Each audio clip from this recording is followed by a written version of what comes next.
Bismillahirrahmanirrahim. Alhamdulillahi rabbil alamin wa bihi nasta'in ala umuri dunya waddin. Salatu wassalamu ala asrafil anbiya'i wal mursalin sayyidina wa maulana Muhammadin wa ala alihi wa sahbihi ajma'in. Subhanaka la ilma lana illa ma 'allamtana innaka antal alimul hakim.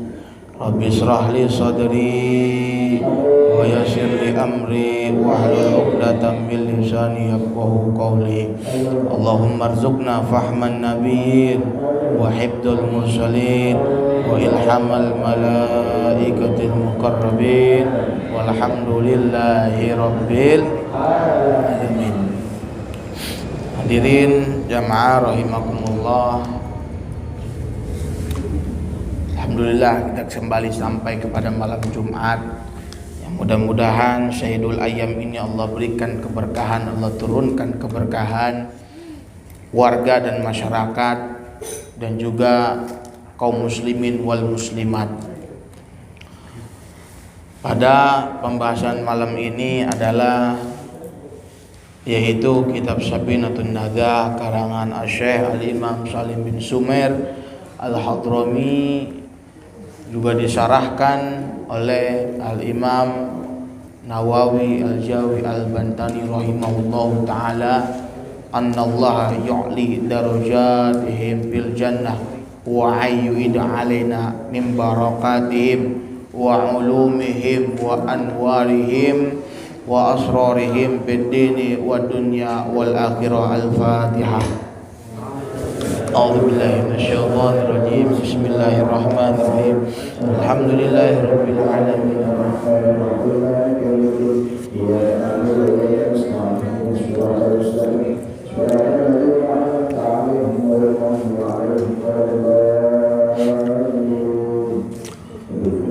Bismillahirrahmanirrahim. Faslun alladzi yutahhiru min najasati. Pasar bermula alladzi yang suci, yang bisa suci, minan najasati daripada najis, salasun, yaitu ada 3. Yang pertama al-khamru, khamr, idza takhallalat binafsiha, apabila berubah daripada dirinya sendiri. Wajil dul maitati, yaitu kulitnya mayat. Idza dubigo, apabila disamak. Wa masara hayawan, dan apa-apa yang telah terjadi daripada hewan. Pasal pertama menerangkan masalah ada hal yang bisa suci, yang bisa bersih daripada najis, yaitu ada 3.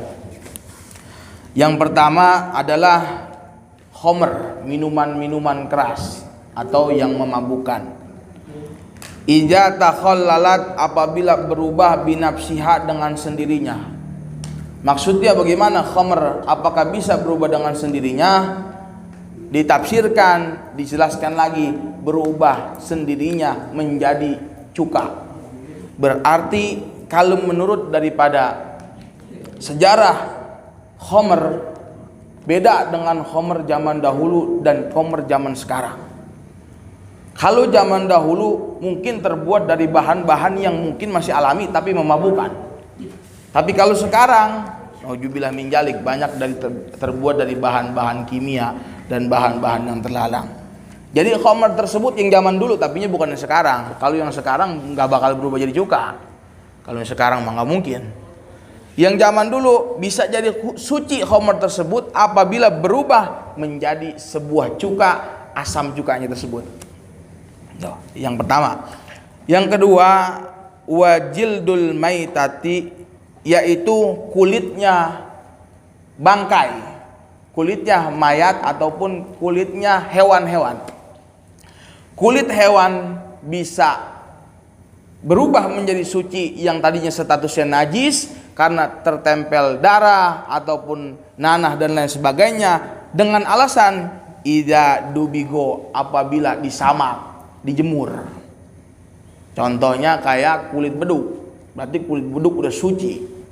Awalnya ketika kambing dipotong, sapi dipotong, darahnya haram. Tapi telah dijemur, dikeringkan, dikerik, namanya dubigo kalau bahasa kitab fikihnya mah, dalam kitab Syambina berarti disamak menjadi berubah menjadi suci. Lalu yang selanjutnya yaitu wama soro hayawanan, dan apa-apa yang ada yang jadi daripada hewan tersebut, termasuknya salah satunya kulit dan lain sebagainya, apabila dijemur, apabila disamak, maka berubah benda tersebut atau hewan tersebut, kulit tersebut menjadi suci. Dan juga yang pertama juga khomer yang berubah menjadi cuka, tapi ini mah dengan catatan bukan khomer yang sekarang, tapi khomer yang zaman dahulu. Jangan ntar mentang-mentang suci diantepin dulu, dibiarin udah mudah-mudahan berubah jadi cuka, diminum salah lagi, nggak bakalan. Ini mah zaman dulu. Jadi 3, sesuatu yang bisa berubah darinya najis menjadi suci dengan sendirinya, yaitu khomer. Lalu yang kedua kulit daripada bangkai. Yang ketiga apa-apa yang ada pada hewan, tapi hewannya hewan yang disucikan selain anjing dan babi. Itu. Lalu yang selanjutnya sudah memasuki pada pasal pembagian najis. Nah, mungkin sudah pada ngerti, sudah pada tahu. Kita mau sambil murojaah, sambil mengulang, sambil mutolaah. Ada najis, ada hadas. Kalau najis yang terjadi pada benda, barang, hewan. Tapi kalau hadas yang terjadi pada diri kita, termasuknya hadas kecil dan hadas besar. Bedanya hadas dan najis. Faslun an-najasatu, pasal bermula najis salah satu terbagi menjadi 3. Yang pertama al-mughalladhatun, najis mughalladhah, najis yang sangat berat. Wa mukhaffafatun, dan yang paling ringan. Wa mutawassitatun, yang tengah-tengah, yang sedang. Pengertiannya al-mughalladhatu najasatul kalba, yaitu najis mughalladhah, najis daripada al-kalba wal khinzir, yaitu daripada hewan anjing ataupun babi. Lalu wa far'u ahadihima, wa far'i ahadihima, yaitu dan anak keturunan dan lain sebagainya. Makanya di sini dijelaskinnya wa far'i ahadihima. Kenapa enggak anak? Kenapa enggak yang dilahirkan? Wa far'i ini adalah, kalau kita belajar far'i ini adalah belajar nahu, belajar kaidah bahasa Arab, satu cabang artinya. Kenapa disebutnya cabang? Takutnya namanya ekosistem, namanya berkembang biak, dia takutnya kambing atau babi atau anjing itu nikah kawin dengan hewan yang lain. Jadi pertanyaan, apakah anaknya ini najis mughalladhah atau tidak? Maka di sini disebutnya wa far'i, maka apapun yang berhubungan yang kawin dengan anjing dan babi maka haram dan najis mughalladhah. Makanya disebutnya wa far'i, bukan dari keturunannya. Kalau keturunannya berarti anak-anak daripada anjing dan babi tersebut. Tapi wa far'i, seumpama ini mah ada anjing nyasar ke kandang kambing, seumpama begitu lahir anaknya apa tuh bentuknya, nggak tahu dah. Kan bingung ini hukumnya apa? Haram, najis, najis muka papa, mutawasit apa mughalladhah. Tapi di sini jelaskan kalau sampai ada anjing yang nyasar ke kandang kambing, hasilnya bentuknya kayak gimana, tetap hukumnya najis mughalladhah. Wal mukhaffafatu, dan najis yang ringan. Baulis sobi alladhi lam yut'im, yaitu kotoran daripada anak kecil. Alladhi, yang lam yut'im ghairul laban, yang belum makan makanan selain daripada ASI. Nah, kalau dia masih minum ASI, belum makan yang lain, berarti kotorannya, air seninya masih termasuk najis mukhaffaf, yaitu najis yang ringan. Dan juga yang kedua, selain sebelum makan makanan, cirinya adalah walam yublag al-haulain, dan belum sampai pada 2 tahun. Nah, berarti 2. Yang pertama belum makan ASI, yang kedua belum sampai usianya pada usia 2 tahun. Makanya subhanallah, ulama zaman dahulu sebelum sampai saat ini ternyata sudah memikirkan ke depannya bagaimana. Padahal kalau kita lihat pada ciri pertama, walam yut'im ghairul laban. Yang penting cirinya sebelum anak itu makan makanan selain makanan susu. Tapi kenapa ulama menambahkan walam yublag al haulain, yaitu yang belum sampai pada 2 tahun? Ternyata yang anak-anak kecil zaman sekarang, yang anak-anaknya baru beberapa bulan, artinya udah sampai 1,5 tahun atau setahun, udah ada makanan-makanan seperti makanan bayi, ada sun, ada bubur kecil dan lain sebagainya. Artinya apa? Di sini ada ciri yang kedua, dia belum sampai 2 tahun, dan juga ada ciri yang pertama. Berarti ulama zaman dahulu sangat luar biasa, sudah tahu keadaannya kayak gimana nanti beberapa puluh dan beberapa tahun ke depan, sudah memanajemen, dan itu manajemen yang sangat luar biasa. Tidak tahu, dan kalau sekarang kita mah memanajemen yang sudah ada skenarionya, tapi kalau ulama dahulu yang beliau belum tahu dan tidak sampai pada usia beliau sudah wafat, karyanya masih ada dan masih kita jadikan sebagai satu tatanan aluran buat menjalankan kehidupan kita. Lalu yang selanjutnya, wal mutawassitatu, dan najis mutawassithah yang ringan yang tengah-tengah, sairun najasati, selain daripada yang tadi yang terdapat di mughalladhah dan terdapat di mutawassithah, seperti kotoran orang yang sudah balik tuh. Kotoran orang yang sudah balik, baik itu dari baulil goi bauli wal goit, baik yang keluar dari depan maupun yang keluar daripada belakang. Nah, seperti itu. Jadi inilah pasal yang pertama menjelaskan tentang mengenai sesuatu yang dapat berubah daripada awalnya najis menjadi suci. Lalu pasal yang kedua yaitu mengenai najis yang terdapat 3, mughalladhah, mukhaffaf, dan mutawassithah. Lalu pasal selanjutnya, setelah kita tahu bagaimana adanya najis, adanya mughalladhah, mutawassithah, dan juga mukhaffaf, pasti timbul satu pertanyaan, bagaimana sih cara menghilangkan daripada najis-najis tersebut? Lalu cara menghilangkannya, paslun al-mughalladhatu tutahhiru. Yang pertama adalah najis mughalladhah, membersihkannya atau mensucikannya bisab'i qosalatin, dengan 7 basuhan. Ba'da izalati, setelah menghilangkan ainiha, yaitu rupanya, ihdahunna, salah satunya biturab, yaitu dengan debu. Jadi sedikit prakteknya. Jadi dari 7 usapan tersebut ditambahkan 1 dengan tanah atau dengan debu, agar apa? Menghilangkan daripada zat-zat yang ada dalam najis tersebut.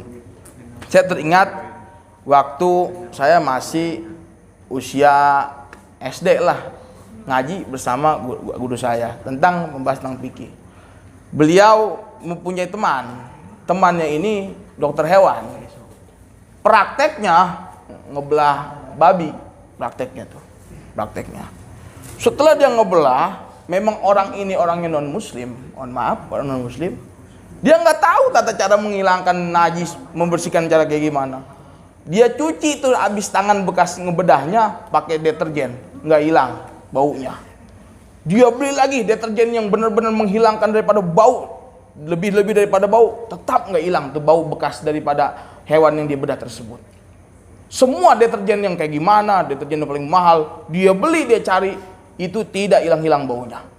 Ternyata pas ketemu guru saya, temannya daripada teman dokter hewan tersebut, apa? Kata guru saya, coba cuci dengan 7 basuhan menggunakan tak debu salah satunya. Seorang non muslim tersebut yang dokter hewan dicoba cara Islam, dicoba cara ini, ternyata subhanallah, masya Allah, bener baunya tersebut, minyaknya, begenyinya, kalau bahasa Betawi begenyi, ya begenyi tau Kang, bahasa benyi. Ya kalau bahasa Betawi, bahasa sini begenyi ya. Kalau nggak tahu coba cari di Google dah, ada kayaknya masuk KBBI di Kamus Besar Bahasa Indonesia. Begenyinya itu hilang, baunya hilang.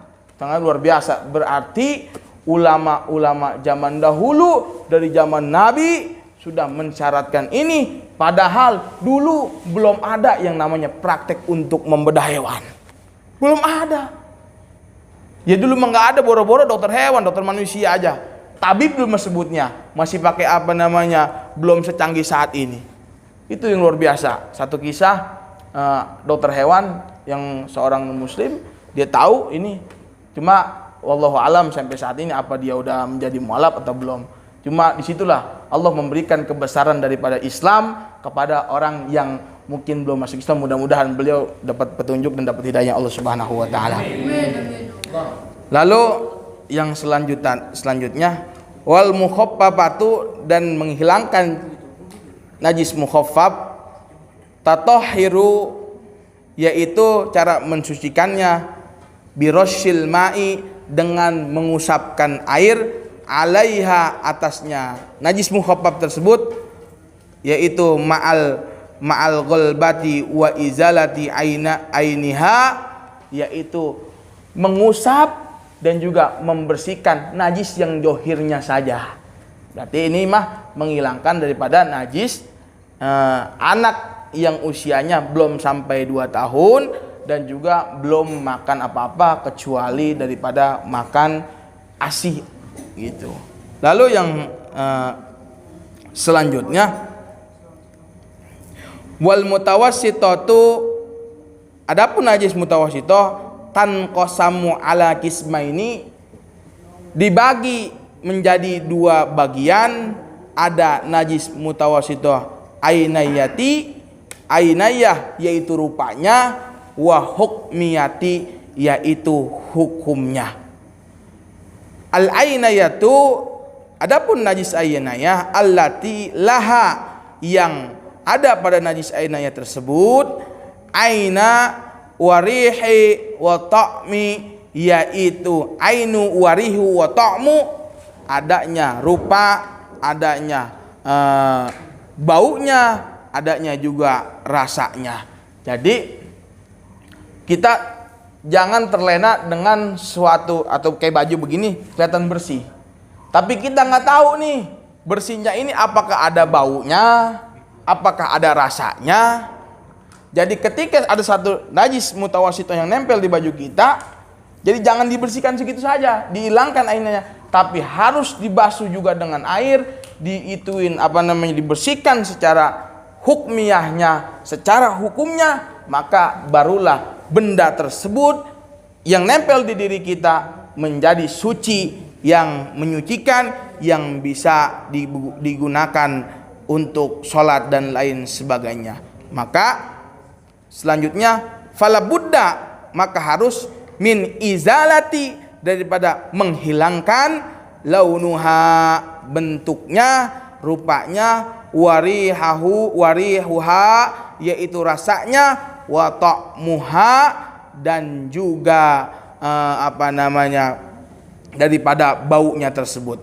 Lalu yang kedua, wal hukmiyatu, adapun mutawassithah hukmiyah, allati, yang la launu wala rihu wala ta'mu, yang dia mah udah nggak ada rasanya, udah nggak ada baunya, udah nggak ada rupanya, yakbika, maka cukup, jriyail ma'i alaiha, mengalirkan air, dan jadinya kesimpulannya menghilangkan najis mutawasitoh, hilangin dulu rupanya, lalu basuhlah air, barulah benda tempat suatu bejana tersebut menjadi suci yang menyucikan.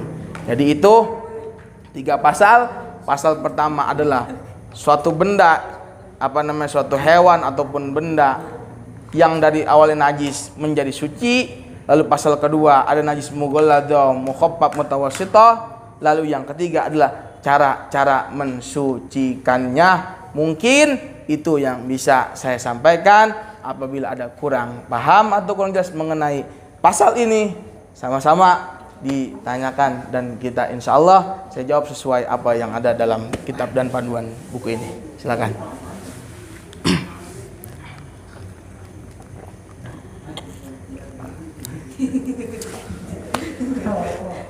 Silakan.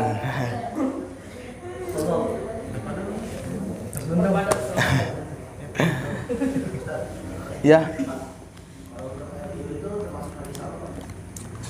Oke, air liurnya air liur hewan apa air liur manusia? Hewani. Ya. Kalau air liur hewan yang muhtaromin, artinya yang dimuliakan, itu masuknya pada najis mutawassithah, najis ringan, bukan najis mughalladhah. Kecuali kembali lagi pada hewan tersebut. Kalau hewannya yang artinya seperti al-kalba wal khinzir, anjing dan babi, itu masuknya najis yang berat, yang cara menghilangkannya harus menggunakan yang tadi 7 basuhan, salah satu dicampur dengan tanah gitu. Kena. Iya. Sebenarnya kulit ada memang istilah ada satu, saya pernah mendengar juga kaul perkataan, tapi saya belum menemukan juga yang dalil yang benar-benar sampai kepada sanad, artinya yang bahasanya kalau bulunya kering nempel ke kita katanya enggak najis gitu kan. Tetapi saya mau kembali kepada kitab dalam Safinah maupun Riyadul Badiyah maupun adalah satu Islam Topik dan juga Fathul Qorib, itu tetap harus dibasuh daripada nanti kita ragu-ragu. Lebih baik kita basuh saja, baik terkena bulu maupun air liurnya.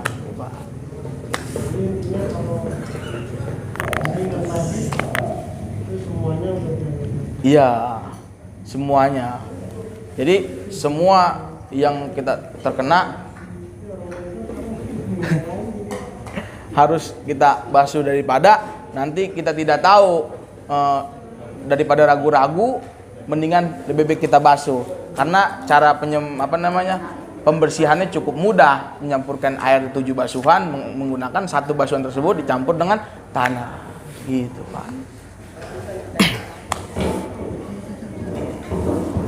Ya, mungkin kalau memang ada pertanyaan, mudah-mudahan apa yang tadi saya sampaikan dapat bermanfaat untuk khususnya buat saya sendiri dan juga umumnya buat kita semua. Dan juga mohon maaf apabila ada kekurangan dan kekeliruannya. Mungkin ini saja yang dapat saya sampaikan. Mudah-mudahan barokah dan manfaat fid dunya wal akhirah. Al-Fatihah. A'udzubillahi minasyaitonir